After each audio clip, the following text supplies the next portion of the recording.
Election হবে কিনা আমার সন্দেহ আছে। পুরো পরিস্থিতি অন্যদিকে চলে যাচ্ছে আমি যা দেখতেছি। কিন্তু আপনি সবসময় বলে আসতেছেন আগে থেকে যে ইলেকশন হয় কিনা, এই পর্যায়ে সন্দেহ এই পর্যায়ে বিশেষ করে কালকে যে ডেভেলপমেন্ট হয়েছে তাতে আমি আরো শিওর হইছি। কি ডেভেলপমেন্ট দাদা যদি বলতেন? এটা পাবলিকলি বলা যাবে না। ডক্টর মোহাম্মদ ইউনূস এখন 3 দিক থেকে ফেসে গিয়েছে, 3 দিক থেকে গোল গোল করে ফেসে গিয়েছে। সোজা যুক্তরাষ্ট্র থেকে শেখ হাসিনার জন্য এখন সরাসরি সমর্থন এসছে। আওয়ামী লীগকে ক্ষমতায় বসাতে উঠে পড়ে লেগেছে যুক্তরাষ্ট্র। বাংলাদেশের নির্বাচন নিয়ে মুখ খুলেছে আমেরিকার প্রেসিডেন্ট ডোনাল্ড ট্রাম্প। এর মধ্যে নিরাপত্তা উপদেষ্টা খলিলুরকে আমেরিকা ডেকে নিয়ে সাফ জানিয়ে দিয়েছে ডোনাল্ড ট্রাম্প, আওয়ামী লীগকে ছাড়া নির্বাচন একেবারেই অসম্ভব। যে কোনো সময় বাংলাদেশের মোড় ঘুরে যেতে পারে। ভারত, মার্কিন যুক্তরাষ্ট্র যদি মনে করে বাংলাদেশের সেনাবাহিনীকে যদি সময় দেয়, যদি বলে যে 10 মিনিট সময় মোহাম্মদ ইউনূসকে সরিয়ে দিতে হবে, 10 মিনিটে মোহাম্মদ ইউনূসকে সরিয়ে দেওয়া সম্ভব। একজন আইনজীবী যে রিটে তিনি বলেছেন, হাইকোর্টকে নলেজে দিচ্ছেন যে এই ইন্টারিম বা এই সরকার সংবিধানে অন্তর্বর্তীকালীন সরকার বলতে কোনো শব্দ নেই। এই সরকার অবৈধ, আর এই সরকার নির্বাচন দেওয়ার কোনো এখতিয়ার রাখে না। সেই সরকার যদি নির্বাচন দেয় তাহলে সেই নির্বাচন বৈধ হবে না। আওয়ামী লীগ এখন হয়ে গেছে আপনার স্বর্ণের টুকরা। এই প্রথমবারের মতন প্রকাশ্যে আওয়ামী লীগের নেতাকর্মীদের পক্ষে খুব শক্ত একটা বয়ান দিয়েছেন। মামলা ছাড়া আওয়ামী লীগের নেতাকর্মীদের গ্রেপ্তার করা হলে থানা ঘেরাও করব। এই মুহূর্তে আওয়ামী লীগের নেতারা আমার মনে হয় যে এই বক্তব্যটা শুনে খুবই খুশি হয়।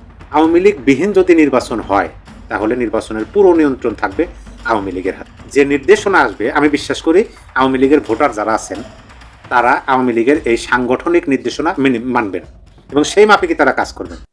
দর্শক, নতুন একটা নিউজ আপনাকে স্বাগতম। প্রিয় দর্শক, নির্বাচনের আর 1 মাস বাকি, কিন্তু এরই মধ্যে গুঞ্জন উঠেছে 12 তারিখের নির্বাচন স্থগিত করা হতে পারে বা 12 তারিখের নির্বাচন বাতিল হতে পারে। দর্শক মন্ডলী, হঠাৎ করে কেন এরকম গুঞ্জন উঠেছে বা বিশ্লেষকরা বলাবলি করছে সে বিষয়টি সম্পর্কে আজকের এই নিউজটি দেখলেই জানতে পারবেন। এছাড়াও দর্শক, আরো একটা গুঞ্জন উঠেছে, সেটা হচ্ছে জাতীয় এবং আন্তর্জাতিক চাপের মুখে ভোটের আগেই পদত্যাগ করতে পারেন ডক্টর মোহাম্মদ ইউনূস। দর্শক মন্ডলী, বর্তমান এই পরিবেশ পরিস্থিতি দেখে আপনার কাছে কি মনে হচ্ছে? 12 তারিখের নির্বাচনটা কি আদৌ হচ্ছে কিনা, অথবা ডক্টর মোহাম্মদ ইউনূস কি সত্যি পদত্যাগ করতে পারেন কিনা ভোটের আগে, সে বিষয়টি নিয়ে আপনার মূল্যবান মতামতটি কমেন্ট করে জানিয়ে দিন। দর্শক, এছাড়াও ভিডিও শুরুতেই যে গুরুত্বপূর্ণ অংশগুলো দেখেছেন তার বিস্তারিত আলোচনা একটু পরেই দেখতে চলেছেন। তো দর্শক, আর দেরি না করে চলুন দেখে আসবো আজকে সেই কাঙ্ক্ষিত ভিডিওগুলো। তবে তার আগে বলবো, যারা প্রতিনিয়ত আপডেট খবর দেখতে চান তাহলে অবশ্যই আমাদের চ্যানেলটি সাবস্ক্রাইব করে পাশে থাকা বেল আইকনটি ক্লিক করে দিন। আর যারা ইতিমধ্যেই চ্যানেলটি সাবস্ক্রাইব করে রেখেছেন তাদেরকে অসংখ্য ধন্যবাদ। তো চলুন দর্শক, ভিডিওটিতে একটি লাইক দিয়ে আমরা ধারাবাহিকভাবে সবগুলো ভিডিওর আলোচনা দেখে আসি। অনেকভাবে প্রশ্ন করতেছিলেন যে ভাই, আগামী 12 তারিখে কি নির্বাচন হয়ে যাচ্ছে কিনা, নির্বাচন হবে কিনা, এ নিয়ে খুব আগ্রহের সাথে আপনার প্রশ্নটি করতেছেন। তাহলে কি হয়ে যাবে, নির্বাচন হয়ে গেলে বা কী হবে, 5 বছরের জন্য ক্ষমতায় বসে যাবে, এমন প্রশ্ন। আসুন সেই বিষয়ে আমি একটু উত্তর দিচ্ছি। 12 তারিখ নির্বাচন হবে কি হবে না, দেখুন, এই মুহূর্তে থেকে আমেরিকান যে নতুন রাষ্ট্রদূত আসার কথা, তিনি শপথ নিয়েছেন, আপনারা জানেন। তিনি আগামী 12 তারিখে বাংলাদেশে আসছেন, অর্থাৎ কাল বাদে পরশু দিনে তিনি বাংলাদেশে আসছেন। এরপরে তার কিছু রাজনৈতিক দলের সাথে তার বসার কথা রয়েছে, সেটি এর পরবর্তীতে দেখা যাক কি হয়। কিন্তু এতটুকু আমি এই মুহূর্তে থেকে বলতে পারি আপনাদের, 12 তারিখ এই এখন যেভাবে চলতেছে এভাবে নির্বাচন যদি 12 তারিখ হয়ে যায় তাহলে 12 তারিখের পরে ঠিক 10 দিনের মধ্যে বাংলাদেশের গৃহযুদ্ধ কনফার্ম। আর যদি 12 তারিখ নির্বাচন না হয়, যদি 3 মাস পরে নির্বাচন হয়, তাহলে বাংলাদেশ শান্তিপূর্ণভাবে চলার একটা বন্দোবস্ত হবে বা সেই রাস্তাটা তৈরি হবে। এটা চিরন্তন সত্য। কেন বলছি কথাগুলো? দেখুন, সেই রাষ্ট্রদূত আসবেন, তার বসার পরে আপনারা জানেন যে এই নির্বাচন বন্ধের জন্য বা এই সরকারের নির্বাচন করার কোনো এখতিয়ার নাই। এমন একটা রিট কিন্তু হাইকোর্টে চলমান, একটা রিট করছে একজন আইনজীবী। যে রিটে তিনি বলেছেন, হাইকোর্টকে নলেজে দিচ্ছেন যে এই ইন্টারিম বা এই সরকার সংবিধানে অন্তর্বর্তীকালীন সরকার বলতে কোনো শব্দ নাই। এই সরকার অবৈধ, আর এই সরকার নির্বাচন দেওয়ার কোনো এখতিয়ার রাখে না। সেই সরকার যদি নির্বাচন দেয় তাহলে সেই নির্বাচন বৈধ হবে না, সেটাও হবে অবৈধ নির্বাচন। অবৈধ ক্ষমতা পরবর্তী যারা আসবে তারাও হবে অবৈধ, সেই বিষয়টা আপনারা জানেন। তাহলে সেইটার সূত্র ধরে হয়তো যদি আবার বিদেশিরা যারা সব দলের অংশগ্রহণমূলক যে নির্বাচনটা তারা প্রত্যাশা করেছে এই দেশে, সেই বিষয়টা যখন আসবে তখন কিন্তু আপনার এই তত্ত্বাবধায়ক সরকার আসবে, নির্বাচনটা 3 মাস পিছিয়ে যাবে যদি সেই দিকে চলে। এরপরে আওয়ামী লীগ সেই নির্বাচনে অংশগ্রহণ করবে, তাহলে ধরেন আগামীতে দেশটা হয়তো একটা শান্তিপূর্ণভাবে একটা বিরাজ করবে। কিন্তু আপনারা ইতিমধ্যে দেখছেন যে তারা কিন্তু আইন কানুন নিয়ম তক্কা কোনো কিছুই মানে না, সব কিছু একেবারে সার্ভে সার, এটা দেখতেছেন। এখন এই মাফিক যদি তারা কোনো কিছু না মেনে তাদের মতো করে হঠাৎ করে ধরেন যুক্তরাষ্ট্র বলে দিল যে আমরা অবাধ সুষ্ঠু নির্বাচন দেখতে চাই, মানে নিরপেক্ষ নির্বাচন দেখতে চাই, কিন্তু সকল দলের অংশগ্রহণমূলক কথাটা বললো না, তখন কি হলো পেসটা? তাহলে নির্বাচন হয়ে যাচ্ছে। আর 12 তারিখ যদি নির্বাচন হয়ে যায় তাহলে সেই সরকার তো অবৈধ। সে সরকারকে আপনারা 5 বছর রাখবেন, অবৈধ সরকারকে, নাকি গৃহযুদ্ধ চলমান? আপনারা জানেন 96 সালে আওয়ামী লীগকে বাইরে রেখে নির্বাচন, সেই সংসদ খালেদা জিয়া টিকিট দিতে পারছিল 16 দিন, এটা তো জানেন। এই 2006 সালে সে তো নির্বাচন বিএনপি জামাত জোট সরকার, তারা তো নির্বাচন শান্তিপূর্ণভাবে দিতে চায় না এইভাবে। তারা তো আবারও তাদের মতো করে নির্বাচন দিয়ে আবার ক্ষমতায় আসার জন্য সে লাইসেন্স করে নিয়েছিল, আপনারা সেটা জানেন তো, ইতিহাস সেটাই তো বলে। কিন্তু না, ইতিহাস সাক্ষী যে খালেদা জিয়া যতবারই ক্ষমতায় আসছে সাধারণ মানুষের রক্ত নিচ্ছে, অসংখ্য তাজা প্রাণ ঝরাইছে, গুলি করে হত্যা করছে, এরপর ক্ষমতা ছাড়তে বাধ্য হয়েছে, তত্ত্বাবধায়কের সাথে ক্ষমতা দিতে সে বাধ্য হয়েছে, এটাই তো সত্যি কথা। সুতরাং এই 7 সালে কিন্তু 6 সালে কিন্তু সেটা সে চেষ্টা করেছিল, পারে নাই। এখন আসেন, এই অবৈধ অসাংবিধানিক সরকার যদি যেভাবে নির্বাচনে যদি আগামীতে ডেভিল ইউনূস আওয়ামী লীগ থেকে নিষেধাজ্ঞা তুলে নেয়, তাদের নির্বাচনে আসার জন্য আহ্বান জানায়, আপনার কি মনে হয় শেখ হাসিনা এই সরকারের অধীনে নির্বাচনে যাবে? কখনো না। আওয়ামী লীগ কখনো সেই সরকারের অধীনে নির্বাচনে যেতে পারে না, কারণ ডেভিল ইউনূসের অধীনে নির্বাচনে আওয়ামী লীগ অংশগ্রহণ করা মানে ডেভিল ইউনূসকে বৈধতা দেওয়া। সেটাকে আপনারা চান? কিভাবে বৈধতা দিবেন? তা তো সংবিধান ভেবেছে অসাংবিধানিক সরকার, আপনি কি সংবিধান পরিপন্থী কাজ করতে পারবেন? না। শেখ হাসিনা কিন্তু একটা কথা বলেছে আমাদের নেত্রী, তিনি বলেছেন বারবার যে সেই বৈধ সাংবিধানিক সরকার আসতে হবে, তত্ত্বাবধায়ক সরকার কথা যেটা সংবিধানে বলা হয়েছে তাকে আসতে হবে। ইন্টারিয়েটের তো অন্তর্বর্তী কি, এটা তো কোনো শব্দই নেই। সুতরাং সেই জন্য যদি সেটা যদি হয় তাহলে হবে 3 মাস পর। আর এই সমস্ত কিছু আপনাকে জানতে হলে 15 থেকে 20 তারিখ পর্যন্ত অপেক্ষা করতে হবে, অর্থাৎ কাল বাদে পরশুদিন থেকে 1 সপ্তাহ। 1 সপ্তাহের মধ্যে আপনি নিশ্চিত হতে পারবেন যে সে নির্বাচন 12 তারিখে হচ্ছে কি নাকি 3 মাস পিছাইছে। এই বিষয়টা জানবেন আগামী 15 তারিখ থেকে 20 তারিখের মধ্যে, সেটা আপনি বুঝতে পারবেন যে কোন দিকে যাচ্ছে নির্বাচন। কিন্তু মাথায় রাখবেন, নির্বাচন যেহেতু ওরা অনেক কিছু মানে, ওরা যদি 12 তারিখে নির্বাচন করেই ফেলে, সুতরাং এই 10 তারিখের ভিতরে কি আওয়ামী লীগ আপনাকে চুপ করে বসে থাকবেন? এই 5 বছর কিসের অবৈধ সরকার? অবৈধ সরকারের অধীনে নির্বাচনে একটা অবৈধ সরকার গঠিত হয়েছে, সে অবৈধ সরকারের যা খুশি তাই করে যাবে, এইগুলো কেমন সম্ভব? এদিকে আওয়ামী লীগ মেনে নিবে কখনো? তৃণমূলের একজন কর্মী মেনে নিবে কখনো? একজন প্রতিবন্ধী কর্মী তো মেনে নিবে না, একজন প্রতিবন্ধী সাধারণ নাগরিকও সেটা মেনে নেবে না। সুতরাং সেই জায়গা থেকে যদি ওরা একতরফা নির্বাচন দিয়ে ক্ষমতায় আসে, কিভাবে 10 দিনের মধ্যে সেই নির্বাচন 12 তারিখ থেকে 22 তারিখের মধ্যে পুরো তুলকালাম সৃষ্টি করে দিতে হবে, পুরো জাগরণ সৃষ্টি করে দিতে হবে বাংলাদেশের প্রতিটা যে উপজেলায়, প্রতিটা ইউনিয়নের, প্রতিটা ওয়ার্ডে টর্নেডো ঝড় সৃষ্টি করতে হবে। যেখানে জুলাই জঙ্গি সেখানেই উত্তম মাধ্যম, যেখানে জুলাই জঙ্গি পাওয়া যায় সেখানে উত্তম মাধ্যম পাওয়া যায়, যেখানে মব সন্ত্রাসী, যেখানে স্বাধীনতা বিরোধী, মুক্তিযুদ্ধ বিরোধী, দেশ ধ্বংসকারী, সেইখানে উত্তম মাধ্যম হবে। গেরিলারা তখন আরো বেশি রকমের পুরো ঢাকা এলোমেলো টর্নেডো ঝড় তুফান সৃষ্টি করে ফেলতে হবে একেবারে চূড়ান্ত ডাকের জন্য। চূড়ান্ত ডাকে যখন হয়ে যাবে তখন আর দিক বিদিক এমনি পালাইতে থাকবে, এমনি ছুটতে থাকবে। কারণ আওয়ামী লীগের আছে গণজোয়ার আর আছে লগি বইটা। সুতরাং 12 তারিখ নির্বাচন হয়ে গেলে অবশ্যই লগি বইটা ধাপ দিয়ে জায়গায় একেবারে সর্বাত্মকভাবে টর্নেডোর জন্য প্রস্তুতি নিতে হবে। আর সেটা 12 তারিখ আমরা 15 থেকে 20 তারিখের মধ্যে সেটা জানতে পারবো ইনশাল্লাহ। আর এর মধ্যে নতুন নির্দেশনা অবশ্যই নেত্রী আমাদেরকে জানিয়ে দেবেন। আওয়ামী লীগবিহীন যদি নির্বাচন হয় এই বাংলাদেশে, অর্থাৎ এই তো সামনের মাসে ফেব্রুয়ারি 12 তারিখে, তাহলে সে নির্বাচনের মতিগতি কী হবে? সে নির্বাচনের ফলাফলটা কী হবে? কাদের নিয়ন্ত্রণে থাকবে? কারা খুব ভালো অবস্থানে থাকবে? এটা আমরা মোটামুটি সবাই কমার বেশি জানি, যেহেতু আওয়ামী লীগ নাই। কিন্তু এইখানে যে বিষয়টা সামনে আসতেছে এবং যে বিষয়টা নিয়ে আলোচনা করার দরকার বা আলোচনা হচ্ছে, রাজপথে এটা নিয়ে ব্যাপকভাবে কাজ হচ্ছে, যার কারণে আমি ভাবলাম যে এই বিষয়টা নিয়ে আলোচনা করি। আজকের এই ভিডিওতে আমি আলোচনা করব আওয়ামী লীগ বিহীন যদি নির্বাচন হয় তাহলে নির্বাচনের পুরো নিয়ন্ত্রণ থাকবে আওয়ামী লীগের হাতে। দেখেন, আমি আপনাদেরকে কয়েকটা শিরোনাম পড়ে শোনাই। এরকম অনেক সংবাদ আপনারা খুঁজে পাবেন বর্তমান বাংলাদেশে হচ্ছে। যেমন ধরেন, আমি যদি 7ই ডিসেম্বরের একটা যুগান্তরের শিরোনাম পড়ে আপনাদেরকে শোনাই। এখানে লেখা আছে, যেভাবে জামাতের প্রার্থী হলেন আওয়ামী লীগ ঘনিষ্ঠ কৃষ্ণ নন্দী। জামাতের হিন্দু শাখার একজন প্রার্থী কৃষ্ণ নন্দী, তিনি আওয়ামী লীগের একটা সময় ঘনিষ্ঠ লোক ছিলেন, তিনি এখন জামাতের প্রার্থী। এখানে বিস্তারিত বলা আছে, বিস্তারিত যাচ্ছি না, আমি শুধু শিরোনাম আপনাদেরকে একটু পড়ে শোনাচ্ছি। 10ই জানুয়ারি 2026, অর্থাৎ গতকালকের নিউজ, এটা দৈনিক জনকণ্ঠের শিরোনাম। আওয়ামী লীগ নেতাকর্মীদের গ্রেপ্তার করলে থানা ঘেরাওয়ের হুঁশিয়ারি বিএনপি নেতা হারুনের। এই যে দুইটা শিরোনাম আপনাদেরকে পড়ে শোনালাম, এরকম শিরোনাম আপনি অনেক খুঁজে পাবেন।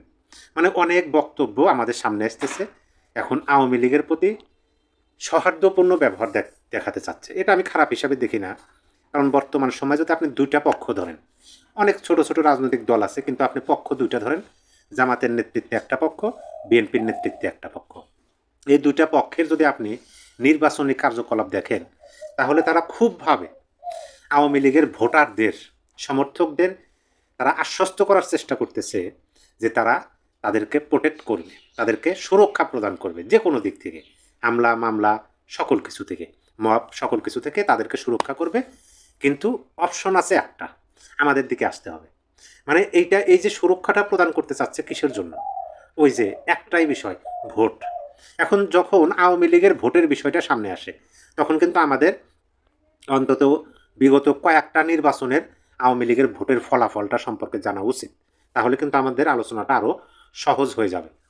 আমি সংক্ষেপে বলি, 1991 সালে আওয়ামী লীগ নির্বাচনে অংশগ্রহণ করেন। সেই নির্বাচনে আওয়ামী লীগ ভোট পেয়েছিল 30%-এরও বেশি। এটা 1981 সালে, 1981 সালে, 1981 সালে আওয়ামী লীগ ভোট পেয়েছিল 30%-এরও বেশি। তারপরে 1996 সালে আওয়ামী লীগ ভোট পেয়েছিল 37%-এরও বেশি। তারপরে আপনি 2001-এর নির্বাচন, সেখানে আওয়ামী লীগ ভোট পেয়েছিল 40%-এরও বেশি। আর 2008-এ আওয়ামী লীগ ভোট পেয়েছিল 48%-এরও বেশি। এখন এই যে নির্বাচনগুলো তো যেমন 81, 96, 2001, 2008 এই নির্বাচনগুলো তো আওয়ামী লীগ তারা নিজেরা ক্ষমতায় থেকে অনুষ্ঠিত করেন নাই। এটা তো তারা ক্ষমতার বাইরে থেকে নির্বাচন করছেন। এটা হচ্ছে ছাক্কা ভোট। এখন এই যে ভোট দেখেন 30%, 37%, 40% এবং 48%। তার মানে কি, আমরা যদি 35-40 বছরের ইতিহাস টানি তাহলে আওয়ামী লীগের ভোট সংখ্যা দাঁড়ায় কত? আওয়ামী লীগের আমরা যদি 45 বছর 81 থেকে আপনি যদি 2024 পর্যন্ত ধরেন, আওয়ামী লীগের ভোট সংখ্যা 30 থেকে 50%। এবং 2008-এ আওয়ামী লীগ একাই 48%-এর বেশি ভোট পেয়েছিল। তাহলে এর মধ্যেই থাকে। আচ্ছা ঠিক আছে, আমরা তো এটা জানি খুবই পরিষ্কার যে 2024-এর 5ই আগস্ট আওয়ামী লীগ সরকার ক্ষমতাচ্যুত হয়েছে। তারপরে আওয়ামী লীগের ভোট সংখ্যা বৃদ্ধি পেয়েছে না কমেছে এটা কিন্তু আমাদের নতুন করে বলতে হবে না, সবাই জানে যে আওয়ামী লীগের ভোট অনেকাংশে বৃদ্ধি পেয়েছে। আওয়ামী লীগের সমর্থন এবং ভোটার সংখ্যা অনেক বৃদ্ধি পেয়েছে এই বিগত 16 মাসের শাসনামলের পরিপ্রেক্ষিতে। তারপরেও আমরা যদি সেই 1981 সালের জনপ্রিয়তাটাও সামনে নিয়ে আসি, যে সর্বনিম্ন 30%, সর্বনিম্ন ধরেন, তাহলে এই যে 30% ভোট, যে ভোটগুলো হচ্ছে কখনো নৌকা প্রতীকের উপর ব্যতীত অন্য কোনো প্রতীকে পড়বে না, এই 30% ভোটের একটা ফর্মুলা, একটা খেলা, যদি আবার বলতেছি যদি নির্বাচন হয়, এখনও কিন্তু সন্দেহ আছে, অন্তত আমার মনে আছে, কারণ পরিবেশ পরিস্থিতি আমার কাছে ওরকম মনে হইতেছে না নির্বাচনে একটা যে আমেজ থাকবে। শুধু যে ওই নির্বাচনী প্রচারণার ওই 10 দিন একটু মাইকিং করবে, প্রচার করবে, সেটা নির্বাচনের আমেজ না। নির্বাচনের আমেজ কিন্তু যখন তফসিল ঘোষণা হয় তারপরে থেকে হাটে, বাজারে, মাঠে, ঘাটে, চাষটলে, দোকানে, সকল জায়গায়, পথে প্রান্তরে সব জায়গায় কিন্তু নির্বাচনে একটা আমেজ থাকে, কিন্তু সেটা বর্তমানে অনুপস্থিত। যার কারণে আমি সন্দেহ প্রকাশ করতেছি যদি হয়, এবং আওয়ামী লীগ বিহীন যদি হয়, তাহলে আওয়ামী লীগের যে 35, 40, 45% ভোটার, আমরা সর্বনিম্ন ধরছি যে 30%, এই 30% ভোটার তারা কোনো সময় অন্য জায়গায় ভোট দেবে না। এখন এদের মনের মধ্যে থেকে ভয় দূর করার জন্য, যেহেতু আওয়ামী লীগকে দমন পীড়নের মধ্য দিয়ে যেতে হচ্ছে, শুধু আওয়ামী লীগের নেতা বা কর্মী না, আওয়ামী লীগের সমর্থক এবং ভোটাররাও ব্যাপকভাবে দমন পীড়নের মধ্যে দিয়ে তাদের সময় অতিবাহিত করতে হচ্ছে। এখন তাদেরকে নিশ্চয়তা প্রদানের জন্য বিভিন্ন ধরনের বক্তব্য, প্রথমে 2টা শিরোনাম আপনাদেরকে শোনাইছি, এরকম অনেক পাইবেন।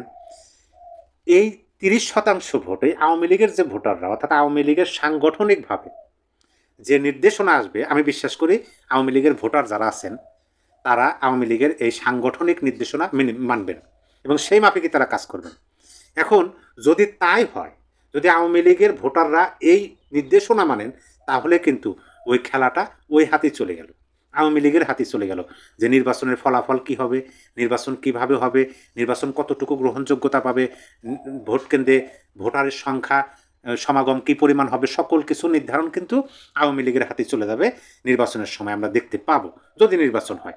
সেই হিসাবে আমরা নিশ্চিতভাবে এটা বলতে পারি যে দেখেন, এর মধ্যেই আবার যারা কোনো দলের সমর্থক না, কোনো দলের ভোটার না, প্রকৃত নিরপেক্ষ, যদিও সেটা বাংলাদেশে খুবই সংখ্যায় কম, তারপরেও সেই নিরপেক্ষ সাধারণ ভোটাররা তারাও কিন্তু ভোট দিতে এখন অনিচ্ছুক প্রকাশ করতেছে, তারা ইচ্ছা পোষণ করতে পারতেছে না তারা কাকে ভোট দেবে।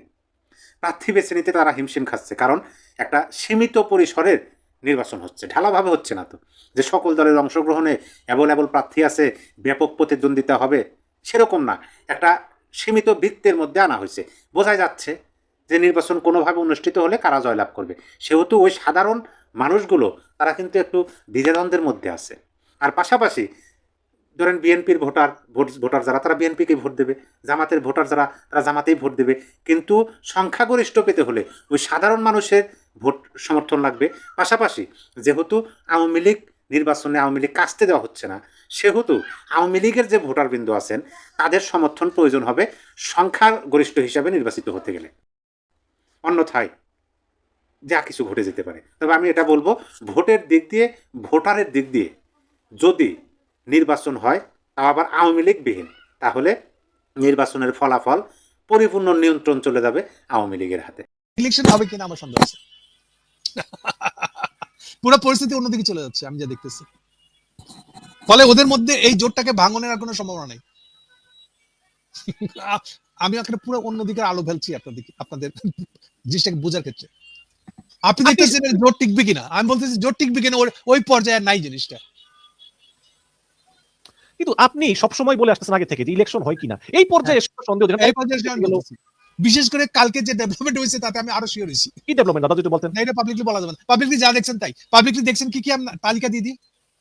সন্ধ্যাবেলা ঠিক না, এনটিভি 10:30টার নিউজের সময় বিএনপির স্থায়ী কমিটি মিটিং চলছিল, মিটিং ভেঙে বেরিয়ে এসে মির্জা ফখরুল ঘোষণা করলো যে তাদের উত্তরবঙ্গ সফর ক্যান্সেল। সেটা তো নির্বাচন কমিশনের অনুরোধে। যার অনুরোধেই হোক না কেন, এটা একটা রিমার্কেবল ঘটনা, 1 নম্বর। 2 নম্বর ঘটনা হলো সন্ধ্যাবেলায় জামাত ইসলাম স্টেটমেন্ট দিল যে ইলেকশন নাই, এনভায়রনমেন্ট নেই। সকালবেলা ঘুম থেকে উঠে দেখছেন তো পরে, কিন্তু ঘুম থেকে উঠেই দেখলেন যে প্রেস সচিব দিতে পারছে আমরা কারো দিকে কাজ হয়ে যাই। এই 3টা ঘটনা দেখেন, আমি বুঝতে পারবেন যে এটা কোন দিকে যাইতেছে ঘটনা। ফলে যেটা দেখতেছেন এটা তা না, ঘটনার ভিতরে অন্য ঘটনা শুরু হয়ে গেছে। এটা হচ্ছে তারিখ। ইলেকশন না হলে ইউনুস আর তারেকের কি হবে বলে আপনি মনে করেন? ইলেকশন না হলে এই হিসাবে ঠিক করতে হবে কি হবে, বাট এটুকু আমি শিওর করতে পারি, নিশ্চয়তা দিতে পারি, খুব সম্ভবত ইমিডিয়েটলি ইউনুস সাহেব ক্ষমতা ছাড়ছে না, যদি না উনি আবার একটা এক্সট্রিম বাজে কোনো কাজ না করেন। ইমিডিয়েটলি না। তারেক কি করবে? তারেক যদি মনে করেন নিজের নিরাপত্তার সমস্যা আছে, আমি লন্ডনে ভালো ছিলাম, পরিস্থিতি খুবই খারাপ, ইলেকশনের কোনো অবস্থায় নেই, আমরা উল্টা আমার উপর চাপ আসতে চায়, তো সে চলে যাবে অথবা থেকে যাবে। এর সাথে ইলেকশনের কোনো সম্পর্ক নেই। আফতাবউদ্দিন নামে একজন অনেকবার কমেন্ট করেছে একটা কমেন্ট যে তারেক রহমানের এনআইডি কার্ড 24 ঘন্টায় পেয়ে যান, আমাদের সাধারণ জনগণের এনআইডি কার্ড পেতে বছরের পর বছর লেগে যায়, কারণ কি? বুঝে নিত আর বেশ ভালো কিছু। শুধু তাই না, একদিনের মধ্যে কার্ড করছেন, একদিনের মধ্যে নমিনেশন সাবমিট করে ফেলেছেন। আপনি শুধু কার্ড বলতেছেন, সব তো ম্যাজিকের মতন হয়ে যায়, বুঝেন না? দাদা যদি নির্বাচন না হয় তাহলে জামাত জোট কি করবে? জামাত জোট সহজে ভাঙবে না, জামাত জোট অনেক রোল প্লে করবে, অ্যাটলিস্ট অনেক দিন। জামাত জোট বলেছি, শুধু একা জামাত বলি নাই। দাদা আরেকটি গণঅভ্যুত্থান প্রয়োজন, ইনি লিখেছেন এবার বিশ্বের ছড়িয়ে ছিটিয়ে থাকা সকল বাংলাদেশিদের অংশগ্রহণ প্রয়োজন।